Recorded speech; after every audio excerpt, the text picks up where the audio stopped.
Hello guys, பார்த்தீங்கன்னா திருச்செந்தூர் கிளம்பிட்டோம். Night 10 மணிக்கு பஸ் ஏறி 8 மணிக்கு திருச்செந்தூர் ரீச் ஆனோம்.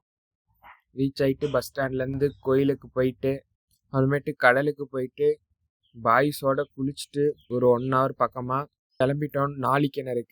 நாளிக்கிணறுல வெயிட் பண்ணி ஒரு 1 hour ஆச்சு. கொஞ்சம் கூட்டமாக இருந்தது. குளிச்சுட்டு அப்புறம் ட்ரெஸ் எல்லாம் சேஞ்ச் பண்ணிட்டு தூண்டுகை விநாயகர் சாமி கும்பிட்டுட்டு அப்படியே முருகனை தரிசிக்க கிளம்பிட்டோம்.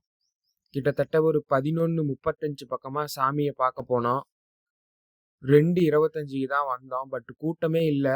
ஆனால் பட்டியில் போட்டு அடித்து 2:25 பக்கமாக தான் சாமியை பார்த்தோம்.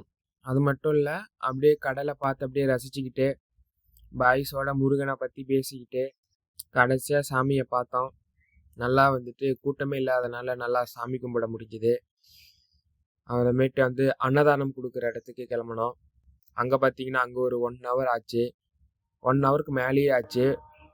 2:45 பக்கமாக போயிட்டு சாப்பிட போயிருந்தோம் அன்னதானம் கொடுக்குற இடத்துக்கு. 4:15க்கு தான் வெளியில் வந்தோம். ஃபைனலாக சாமியை பார்த்துட்டு சாப்பிட்டுட்டு திருச்செந்தூர்லேருந்து ஒரு 5:30க்கு மேலே கிளம்பினோம். அவ்வளோதான். மீண்டும் சந்திப்போம்.